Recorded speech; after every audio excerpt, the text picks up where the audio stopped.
Essa imagem nos diz bastante sobre o Párteno. Ela aqui já nos mostra todas aquelas características vistas na ordem dórica. Nós temos como reconhecer a ordem dórica, em primeiro lugar, ver o capitel. Capitel de ordem dórica. O fuste que encontra com o estilóbata. Vamos perceber que não tem base. Então, na ordem dórica tradicional, o edifício não tem, a coluna não tem base. O capitel, o seu ábaco e acima todo o entablamento, né? O entablamento e o frontão.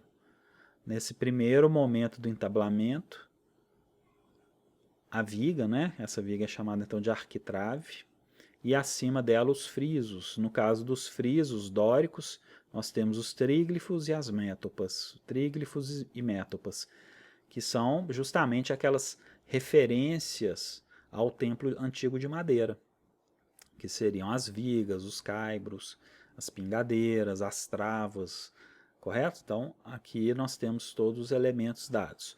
Dentro do frontão, podemos ver que tem um pedaço de uma escultura, haviam vários elementos escultóricos, corpos de deuses, né, esculturas de deuses aqui todos, que foram levados, transportados, uma boa parte do que sobrou pelo Lord Elgin. E o próprio Lord Elgin removeu os frisos que se encontravam tanto aqui na frente, quanto os frisos internos. Foram removidos para a Inglaterra. Uma parte se encontra na Grécia, no Museu da Acrópole. Lembrando que esse entablamento, por exemplo, era todo pintado, né? Ele era colorido, haviam cores ali muito vivas. Abaixo aqui o estilóbata, a parte de cima o estereóbata, a parte de baixo da plataforma. E o edifício, ele tem uma proporção muito próxima ali da chamada proporção áurea, né? Da razão de ouro. E o Winkelmann, que é o grande, certamente o maior nome da história da arte no neoclassicismo, ele faz claro, uma referência e uma reverência a esse edifício ao dizer que a arquitetura grega, especialmente o Párteno, ele exprime um sentido de calma grandeza e nobre simplicidade. Porque a arquitetura grega, a estética grega, ela não é uma estética, especialmente aqui do período clássico, ela não é uma estética do exagero, não é uma estética da ostentação, do espalhafatoso, é justamente tudo está na medida certa.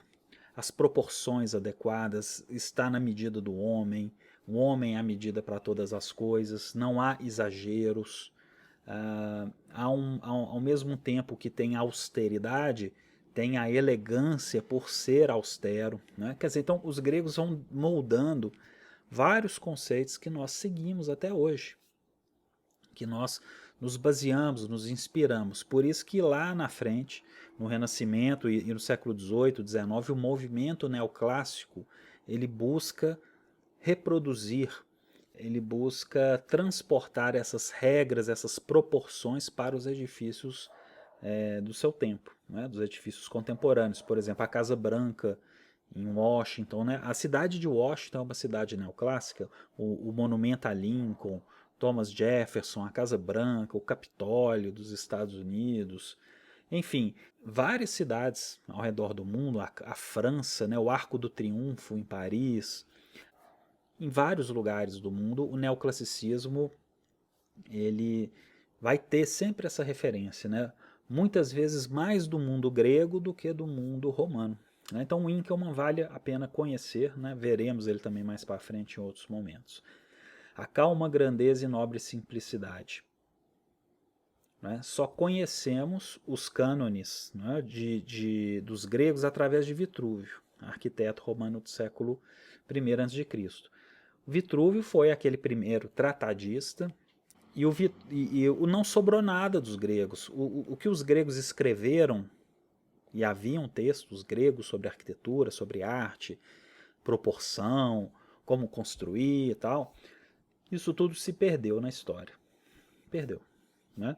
Mas o que sobrou dessa época foi o Tratado de Vitrúvio, que era romano, mas que Roma tinha influência grega. Então, portanto, muito do que os gregos escreveram em seus tratados certamente se encontra em Vitrúvio. Então, para conhecer os primeiros tratados de arquitetura no mundo ocidental, é Vitrúvio. O Vitrúvio é o ponto de partida, praticamente como tratado formal oficial.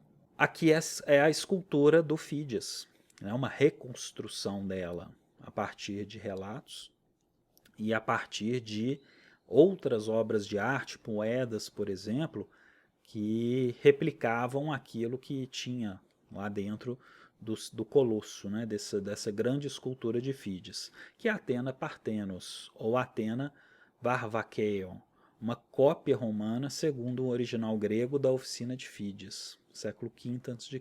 Né? Então os romanos tinham cópias disso também, que a partir dessas cópias nós compreendemos. Por exemplo, aquela vitória ali na mão de Atena, né, essa vitória que está na mão dela, ela tem o tamanho de, de uma pessoa em tamanho real. Ela tem o tamanho real de uma pessoa. A época áurea fica sendo universal, eterna, é aquilo, né? O Fídias, a época de Fídias, a Grécia clássica, representada aqui pelo Parthenon, ela fica considerada como um momento eterno, porque o ideal de beleza grego, ele não morre, ele continua presente até mesmo na arquitetura contemporânea, na arte contemporânea, no design contemporâneo. Tudo isso é uma referência porque o grego chegou num ponto que é chamado aí de beleza eterna pelos neoclássicos, principalmente, o Winckelmann, né, entre outros, o Mengs, né, também, que é um sentido de beleza eterno. O tempo pode passar, as modas podem passar, vai entrar estilo, sai estilo, mas existe uma constante no mundo ocidental que é sempre um retorno de tempos em tempos, em maior ou menor escala, aos ideais clássicos greco-romanos. Tá? Então é nesse sentido. Veremos isso em mais outros momentos também. Para Argan, Giulio Carlo Argan, que é um historiador da arte, Fídias define uma corrente do gosto, um estilo, para as gerações posteriores. Mas as gerações posteriores têm a consciência histórica de que seria impossível atingir novamente a época áurea. Ou seja, por exemplo, no momento neoclássico, tinha um escultor chamado Antônio Canova. Antônio Canova, que é com certeza um dos maiores escultores de todos os tempos, um escultor neoclássico. Ele se considerava uma reencarnação de Fídias, né? Era um escultor aí, né, soberbo e tal. E ele se considerava uma reencarnação de Fídias, porque mesmo esses grandes escultores, dessas linhas aí de Bernini, Antônio Canova, todos prestam essa reverência a Fídias, né, que é o maior escultor da Grécia, né, ao lado ali, até mesmo, né, muitos consideram ele maior que o próprio Policleto, Praxíteles, Lisipo, né? Então vamos lá. Palas Atena, vamos entender um pouco melhor essa escultura, essa representação dela. Atena, ou Palas Atena, é a deusa grega associada à sabedoria, artesanato, guerra e democracia. Essa última aí nos tempos modernos. Ela é associada à sabedoria, não é? Ela é também associada à guerra, principalmente, muito vista nesse contexto. Sincretizada com a deusa romana Minerva. Então, o equivalente de Atena para os romanos é Minerva. Se Zeus para os romanos é Júpiter. Então, os planetas, é só observar os planetas, não é? Júpiter é Zeus, Saturno é o Cronos, Vênus é Afrodite, né? Mercúrio é Hermes. Né? Então nós vamos pegar todos os planetas, tem o nome grego e o nome romano. O que nós temos é o nome romano dos planetas. Tá? Patrona e protetora de várias cidades da Grécia. Toda cidade grega e cidade romana era fundada por um deus. Era praticamente assim. Né? As cidades mais antigas, né? Claro. Os símbolos de Atena eram corujas, oliveiras, né? Ela oferece as oliveiras aos atenienses, né? cobras e o gorgonião. O que é o gorgonião? Esse relevo que ela está aqui no peito, ó. É um dos símbolos de Atena, o gorgonião. Os gregos usavam, os romanos também usavam nas suas armaduras um gorgonião. O que é? É a cabeça da Medusa, aquela cabeça da Medusa que o Perseu arranca, né? Ele corta a cabeça da Medusa porque Atena protege Perseu. E a coruja, por exemplo, é o símbolo da sabedoria. É um dos símbolos da sabedoria. Por isso que os professores, a profissão de professor, ela geralmente vocês vão ver o símbolo da coruja, né? Tem uma corujinha, ela vem daqui, de Atena, tá? E é uma coruja, os gregos faziam uma coruja, eu não tenho essa imagem aqui, mas eles têm uma coruja muito bonita, estilizada, com os olhos grandes, né, que hoje na Grécia tem um souvenir.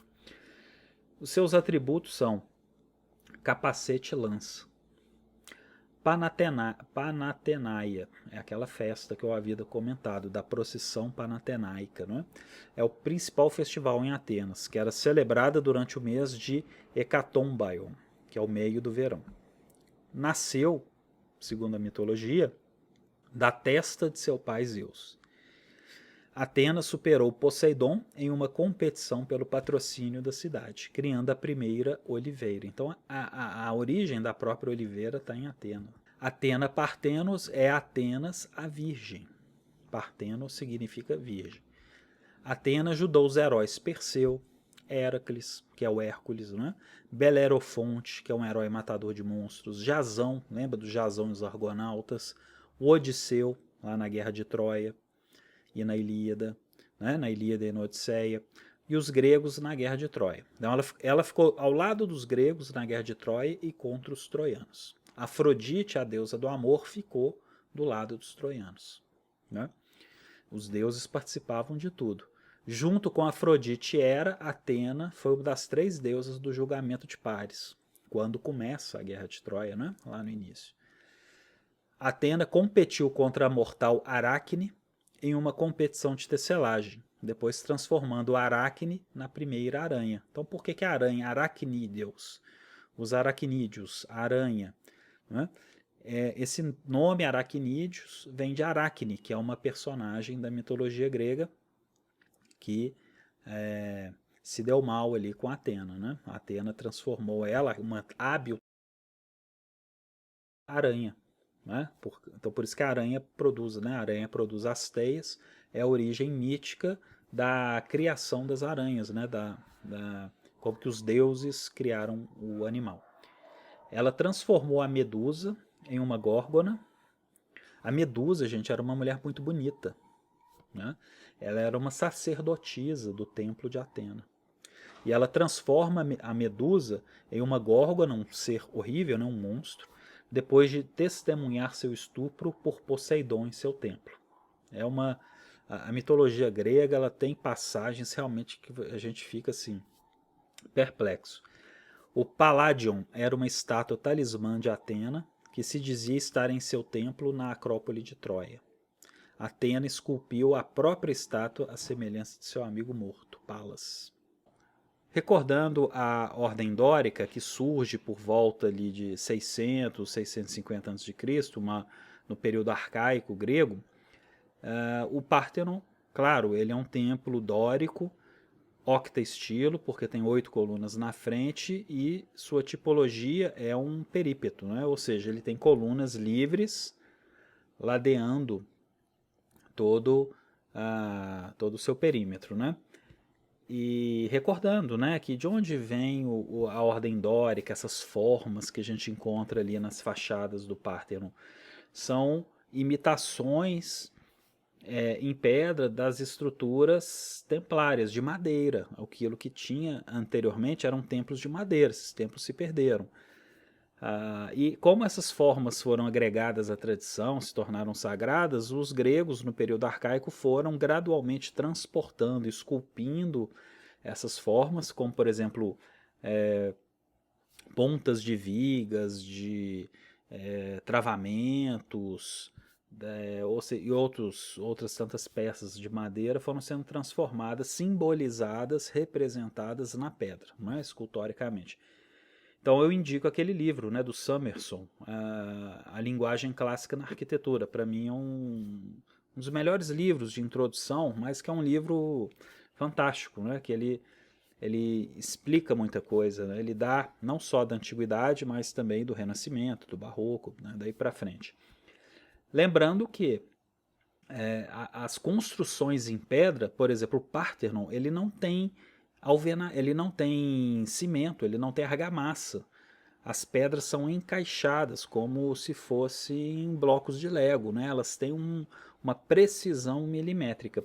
E essa tradição das primeiras construções em pedra, elas já se iniciam 2000 anos antes, no Egito, com Saqqara, com o famoso Imhotep, né? O Imhotep é considerado o primeiro arquiteto da história, o construtor da pirâmide escalonada, do faraó Djoser.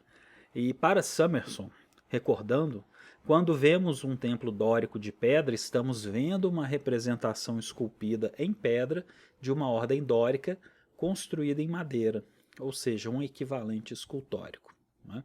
A planta do Parthenon, ela é considerada, né, um anfipróstilo, né, peripetal octastilo. Ela é um anfipróstilo porque internamente ela é um anfipróstilo. Vamos recordar aquela aula de tipologia. Ela tem tanto essas colunas internas, 6 colunas na parte traseira, 6 colunas na parte posterior. A pronal é essa parte que ela faz a recepção, ela é o espaço arquitetônico, digamos assim, onde a pessoa ela entra no templo e ela tem aquele momento de aclimatação do próprio olho, né? Ela está saindo de um espaço iluminado, entrando num espaço mais escuro, iluminado por luzes, por fogo, né? Na época, por tochas, por lamparinas, e é um momento em que o olho vai se aclimatando ao que virá posteriormente, que é a nau que é a nave, e essa nau ela era subdividida ali pela Hecatômbedos, que é essa parte interna, com também sua colunata, onde situava a escultura de Palas Atena, né, Fídias, produzida por Fídias. A sala dos tesouros ficava atrás, né, no chamado, aqui na região do Opstódomos. Nessa sala dos tesouros ficavam as relíquias, as doações dos peregrinos, enfim, toda aquele dinheiro acumulado, tanto por impostos, por peregrinos, né, por oferendas, por uma série de motivos, ficavam armazenados nessas salas de tesouros. Por isso que os templos na antiguidade eles tinham essa função de uma espécie de cofre forte, de casa da moeda, né? Onde se armazenava a riqueza da cidade. Por isso que a Acrópole de Atenas é uma fortificação, né? Ela possuía um esquema rigoroso de segurança. E a anta, né? O que são as antas? São aquelas paredes externas, as partes externas, tá? Por isso que existe o edifício in antes, por exemplo, quando in antes as antas vão até a fachada frontal. E claro, né, por ser o edifício ele é peripetal, né, ele é um perípeto porque ele é ladeado, podemos perceber, ele é ladeado em todo o seu perímetro por colunas livres, ok? Então é possível que entre as colunas livres e as antas ocorriam procissões. A pessoa pode fazer a procissão sem necessariamente entrar no templo. Lembrando que nem sempre as pessoas podiam entrar nos templos. Os templos eram um local para os sacerdotes.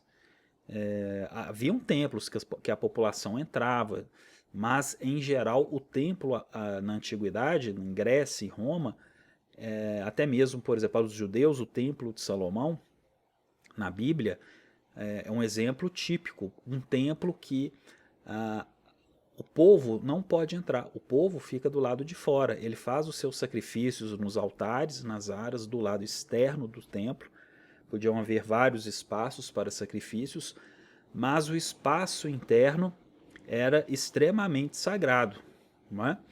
Haviam templos que não era permitido, em hipótese alguma, uma pessoa comum entrar. Para entrar num templo deveria ser um iniciado, um sacerdote iniciado. Mas outros templos já eram permitida, dependendo da época, da ocasião, que o fiel, né, que o religioso pudesse adentrar, correto?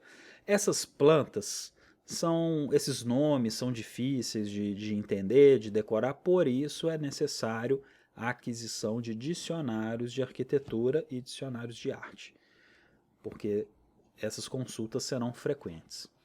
Os tríglifos, como vimos, são característicos da ordem dórica. Se originou nas extremidades das vigas, aqui onde eu estou apontando, projetadas para além das paredes de acordo com o Vitrúvio. Eram ornamentadas com painéis pintados com cera azul. Esses painéis pintados são as métopas. No caso, essas métopas que vão sempre fazer esse par com um triglifo, eram todos coloridos, eram pintados, eram policromados, né? A palavra certa é a policromia. Né? Então faz parte do entablamento. Né? O que é um acrotério, por exemplo? Acrotérios são ornamentos de telhados, de telhas, feitos em terracota em geral. Pode ser de pedra, de mármore, mas em geral de terracota. Até hoje utilizamos acrotérios na nossa arquitetura, principalmente a arquitetura colonial, uma arquitetura eclética. Ao acrotério da cumeeira, né? A cumeeira passando por essa, se localizando aqui na parte superior, os vigamentos de madeira, né? Ou seja, o edifício é de pedra, mas o seu vigamento de madeira, tesouras, né? Treliças, as telhas de terracota, ou seja, telhas de barro, né? De telhas de cerâmica, e nós temos as antefixas, tá? Que também são referentes aí a esses acrotérios. Esses acrotérios e antefixos, eles também recebiam gárgulas. O que é uma gárgula? É o duto por onde a água escorre, tá? A gárgula não é um monstro, nós veremos isso na Idade Média, mas gárgula é por onde sai a água, tá? A gárgula pode ter a forma de um monstro, de uma boca de leão, não é? De um dragão, por exemplo, mas a gárgula, o nome gárgula não é monstro, gárgula é por onde a água escorre, tá? É interessante vermos o corte desse templo numa axonometria, porque temos essa justamente uma visão, além da planta baixa, de todos esses elementos típicos, né? Não só a ordem em si, como os elementos policromados, mas o estilóbata, o estereóbata, podemos ter essa dimensão. E para apenas contribuir aqui, vamos ver nessa pequena imagem aqui do Tolos de Atena e Pronaia, em Delfos, como que, mesmo um Tolos, que é um edifício redondo, ele possui os mesmos elementos da ordem dórica, só que arredondados. O capitel dórico, o ábaco, e todos os elementos de entablamento, como vemos aqui. A arquitrave, a métopa e o tríglifo, a cornija é o beiral, né? E, claro, ele era encimado ou com uma abóbada cônica ou uma abóbada arredondada. Mas aqui temos essa ordem dórica colocada para o Párthenon, né? Métopas, vamos ver aqui um pouquinho das métopas de Fídias, aquelas que boa parte delas foram transferidas para o Museu Britânico em Londres. Lá do leste, as métopas de Fídias, né? Métopas, lá do leste, descrevem a gigantomaquia, ou seja, a luta entre os deuses do Olimpo contra os gigantes. O que é importante a gente perceber aqui, gente, parar aqui para lembrar aqui, que quando os gregos representavam uma vitória numa batalha, por exemplo, os gregos contra os persas, né? Os gregos ganharam dos persas. em vez deles se representarem numa obra de arte, numa escultura, num friso como esse, o grego ganhando do persa, o que o grego fazia? Eles faziam uma analogia, uma metáfora. Eles se descreviam como os deuses, os gregos se descreviam como os deuses, vencendo uma batalha contra os gigantes. Esses gigantes, os perdedores, são os persas. Aqueles que também na mitologia perderam as batalhas para os deuses. Não é? Então, quer dizer, os gregos faziam isso. No momento clássico, principalmente, eles se retratavam dessa forma, de uma forma com essa analogia, e não realisticamente, naturalisticamente, historicamente precisa. Então nós vamos ver isso, quer dizer, o inimigo vai ser representado como monstros, como centauros, como titãs, né? Que os titãs foram vencidos pelos deuses. Né? No lado oeste, Amazonomaquia, a mítica batalha dos atenienses contra as Amazonas. Lado sul, mostram a Centauromaquia Tessaliana, a batalha entre os Lápios, ajudados por Teseu de Atenas, contra os centauros, meio homens, meio cavalos. E o lado norte, muito danificada, mas parecem-se a Centauromaquia ou referem-se ao saque de Troia. Tá? Então tem informações imprecisas aí. Por exemplo, como que é interessante a gente comparar depois as artes, por exemplo, na aula de cerâmica, que também está presente aqui, um dos vídeos, as ânforas de figuras vermelhas, aqui nessa imagem apresentada, com cenas de batalha entre os deuses e os gigantes. Aqui é uma gigantomaquia. Por isso que é interessante nós entendermos a cerâmica grega, porque os temas também se referem aos temas arquitetônicos. O que está na cerâmica também é apresentado arquitetonicamente.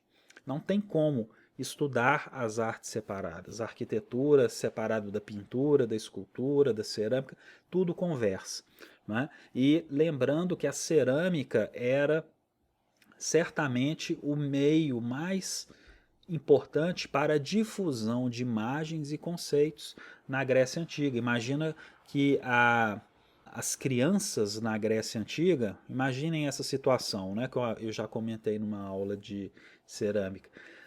As crianças, elas não tinham livros ilustrados como nós temos hoje, os contos de fadas. Né? Então imagina uma criança grega, na hora de dormir, seu pai e sua mãe contando uma história para a criança dormir, mostrando um vaso, né, contando a história dos deuses, dos heróis, Hércules, Perseu matando a Medusa, né, quer dizer, através dessas belíssimas obras de cerâmica. Então, a cerâmica grega, além de embelezar, além de ser utilitária, além de embelezar, de decorar, né, ela era um instrumento poderoso de pedagogia na Grécia Antiga, porque através das imagens, num mundo que a maioria das pessoas eram analfabetas, as imagens, a arte cumpria esse papel fundamental. Né? Então, quando perguntarem, né, qual que é a importância da arte, a arte é um dos elementos civilizadores mais importantes de toda a história. Né? Num mundo sem uma educação escrita, né, sem a leitura difundida. É muito interessante. Então nós vamos ver aqui pequenos personagens, né, deuses envolvidos com os gigantes, vencendo esses gigantes. E importante lembrar, claro, sempre associar com a arquitetura. Voltando a Argan, de Júlio Carlo Argan, Fídias define uma corrente do gosto, um estilo para as gerações posteriores. Mas as gerações posteriores têm a consciência histórica de que seria impossível atingir novamente a época áurea. Né? Lembrando, repetindo aquilo que eu já disse. Na procissão panatenaica, o friso do Pártenon de Atenas, placa de ergastinas. O que são as ergastinas? São uma espécie de operárias da Grécia Antiga que faziam oferendas para a deusa nas festas panatenaicas. Aqui é um friso original. Esse friso original eu fotografei no Museu do Louvre, E realmente é muito emocionante você ver um Fídias ali na sua frente, né? E esses vestidos que vocês estão vendo das mulheres gregas, das ergastinas, são os chamados péplos. Péplos é uma túnica que as mulheres faziam. Inclusive havia o péplos da deusa Atena, que elas produziam e levavam para a deusa, né, nessas festas. E esse péplos é a túnica drapeada, que era a moda, né, na Grécia Antiga, tá? Nesse período clássico especialmente. Tá? Então aqui é um Fídias. Agora vamos imaginar esse friso com cores, tá? Vamos imaginar ele com cores pintado, tá bom? Cores que se perderam aí. O friso, que possuía 160 metros ao longo de todo o perímetro do Pártenon, ele fica na parte de dentro, tá, gente? Não é naquela parte externa, não. A parte externa são aquelas gigantomaquias, né? Contou com a participação de mais de 360 figuras na procissão e nas festividades organizadas a cada 4 anos em homenagem a Atena durante os Jogos Panatenaicos. Haviam vários jogos, viu? Na Grécia havia os Jogos Olímpicos, os Jogos Píticos, tá? Os jogos lá de Nemeia, tá? Então tem vários jogos na Grécia, tá? O mais famoso, claro, são as Olimpíadas. Os atenienses subiam à Acrópole para oferecer a Deus um péplos sagrado, a túnica, tecido por moças conhecidas como ergastines, as operárias. A fachada leste representava a majestosa procissão dos ergastinos e a apresentação dos péplos perante os heróis atenienses e a Assembleia dos Deuses. Este painel mostra 6 meninas trazendo instrumentos usados no trabalho para 2 homens encarregados da cerimônia. Uma cesta de cevada com uma faca de sacrifício dada ao primeiro homem, um filei, um copo, e um incensário representado no painel ao lado. Essa é a emoção, né, de ver um Fídias ali. E por essa fotografia também que eu retirei ali da legenda, porque é importante, né, ver a obra e onde ela estava inserida. Justamente aquilo que eu comentei. Ela fica no friso interno, né, do anfipróstilo, né? Ela está aqui no friso interno, um pedacinho dela, vocês podem perceber que o que nós estamos vendo é apenas um fragmento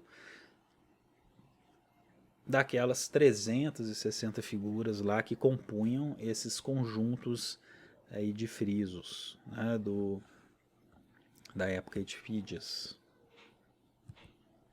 E aqui é um detalhe, uma fotografia mais próxima para vocês terem uma ideia do acabamento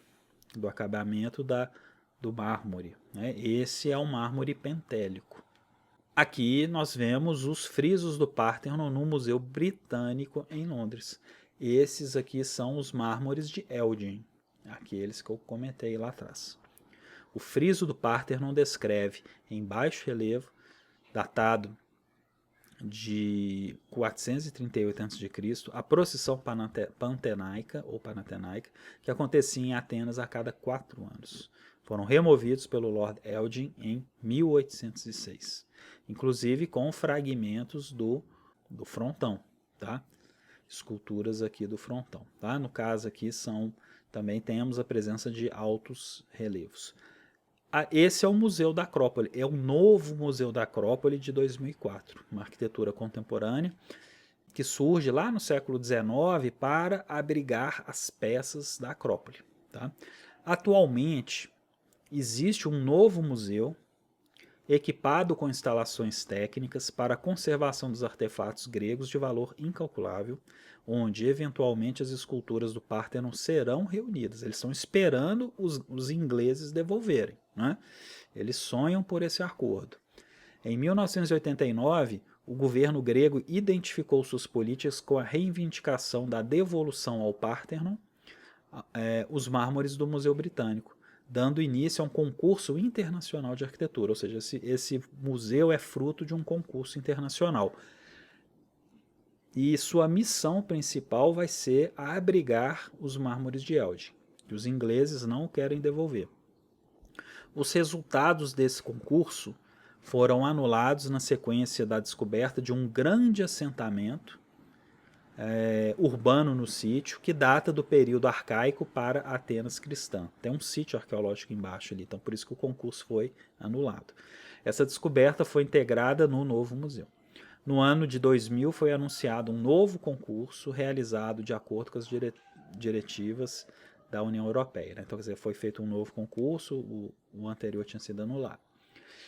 Vemos aqui a reconstituição moderna do frontão oeste do Parthenon a partir de uma proposta de Kastverzi, Museu da Acrópole de Atenas. Então, aqui embaixo nós temos uma ideia ali do que foi perdido e como era as esculturas clássicas de Fídias do frontão, né, do tímpano do frontão. Podemos ver aqui, claro, a figura central é Atena, com seu capacete, seu escudo. Atrás nós temos a oliveira, então a Atena dá a oliveira aos atenienses, e o Poseidon, que perdeu a disputa, com seu atributo principal, que é o tridente. Tá? Nas aulas de escultura arcaica e clássica, vamos ver vários exemplos desses atributos e os deuses. E toda a história ela merece ser contada numa aula individual, né, sobre todos os personagens que aqui estão. Acrópole, voltando ao assunto dos mármores de Elgin, a Acrópole sofreu sucessivas destruições ao longo do tempo, como vimos. Né? Construído cerca de 2.500 anos atrás, como um templo dedicado à deusa grega Atena. Por 1000 anos foi a igreja da Virgem Maria dos atenienses. Em seguida foi uma mesquita, 1456, e finalmente uma ruína arqueológica. O edifício foi alterado e as esculturas muito danificadas ao longo dos séculos. Essa gravura ela é muito interessante porque mostra aspectos, narra essa remoção do Lord Elgin, a partir ali de 1801, 1806. A primeira grande perda ocorreu por volta de 500 depois de Cristo, quando Parthenon foi convertido em uma igreja. Imagens pagãs foram destruídas. Né? O cristianismo vai substituindo. Né? Quando a cidade foi sitiada pelos venezianos em 1687, o próprio Parthenon foi usado como armazém de pólvora. Ele explode devido àquela bala de canhão, né, que nós vimos aqui anteriormente. Suas obras de arte foram assim, sistematicamente destruídas e perdidas. Eram destruídas, eram levadas por turistas como souvenir, não é? Foram sendo vandalizadas, não é? A ação do tempo. Em 1801, o aristocrata escocês Thomas Bruce, sétimo conde de Elgin, conhecido como Lord Elgin, inicia a remoção dos principais conjuntos escultóricos sobreviventes da Acrópole, permanecendo ainda hoje no Museu Britânico de Londres. Lord Elgin era embaixador da corte britânica em Istambul. Nessa altura, a Grécia estava sob domínio otomano e o Parthenon continuava sofrendo com os constantes furtos dos elementos artísticos e arquitetônicos. Havia inclusive contrabando disso. Né? Então aqui uma pintura de Anton Graff, do Lord Elgin, né, de 1788, como uma pintura aristocrática. O Museu Britânico, através do seu website oficial, então é importante a gente ver o que o museu fala, né, para não ficarem opiniões aí. Né? Mas qual que é a posição oficial do museu britânico, do governo britânico, e a posição do Museu da Acrópole de Atenas.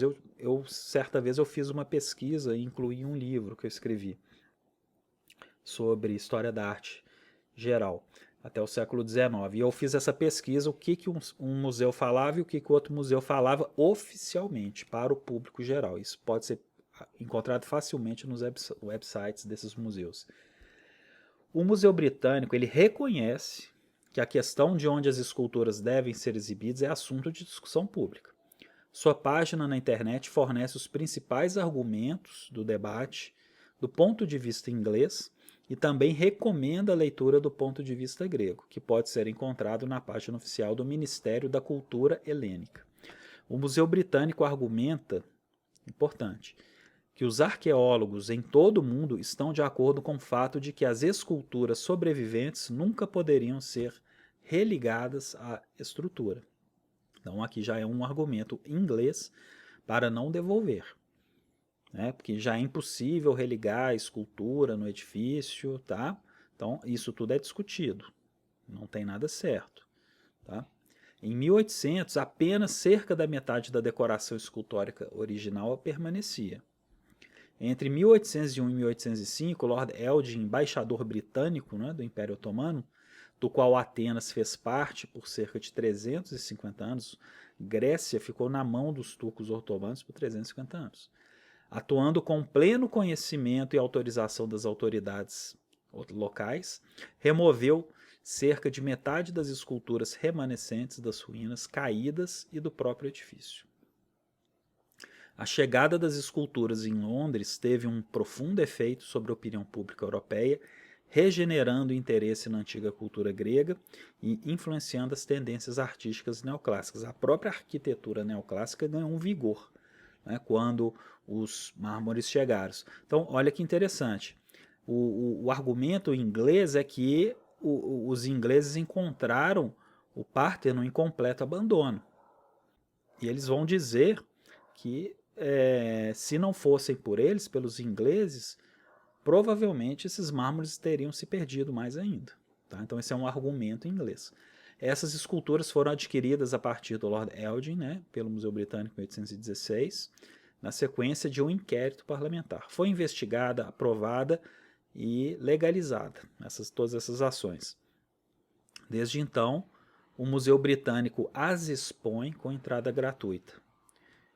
65% das esculturas originais do Párteno sobreviveram e estão localizadas em museus em toda a Europa. A maioria das esculturas estão divididas entre o Museu da Acrópole, em Atenas, o Museu Britânico em Londres, o Louvre e o Vaticano. Aqui nessa fotografia nos mostra a ala, né, do Museu Britânico onde estão os mármores. Desde o início de 1980, os governos gregos têm defendido a remoção permanente de todas as esculturas do Párteno em poder no Museu Britânico, almejando a devolução ao local original em Atenas. O governo grego contestou o título legal do Museu Britânico para as esculturas. Para aumentar a polêmica, em 2014, o Museu Britânico emprestou ao Museu Russo Hermitage, em São Petersburgo, uma escultura do deus Ilissos, um dos mármores de Elgin do conjunto da Acrópole de Atenas. Os gregos consideraram uma provocação ao povo grego, né? Quer dizer, os ingleses não emprestavam isso para ninguém, mas eles acabaram emprestando. E o British Museum sempre recusou os pedidos de empréstimo dos mármores de Elgin, inclusive a própria Grécia, que compõe 17 esculturas de figuras, 15 métopas e diversos elementos arquitetônicos em pedra, né? Ou seja, os ingleses não emprestam para os gregos. O Museu da Acrópole de Atenas foi remodelado para poder acolher o conjunto caso este retorne à cidade natal. Justificando o difícil empréstimo das obras, os ingleses argumentam que as peças devem aguentar o deslocamento, que sejam expostas em local seguro e que sejam restituídas, e que o governo grego não concordaria. Eles têm medo de enviar a peça, o que diz o site, né? A gente entende dessa forma. Que há um medo de que as peças sejam emprestadas, mas que o governo não devolva. Os gregos não possam não devolver. Os ingleses argumentam também que os achados do Párteno foram dispersos muito antes e se encontram em várias partes da Europa. Então seria legítimo o argumento inglês, né? Nesse ponto de vista, colocado aí no website do British Museum, fazendo a comparação com o argumento do Museu da Acrópole em Atenas. Então eu fico por aqui e até a próxima.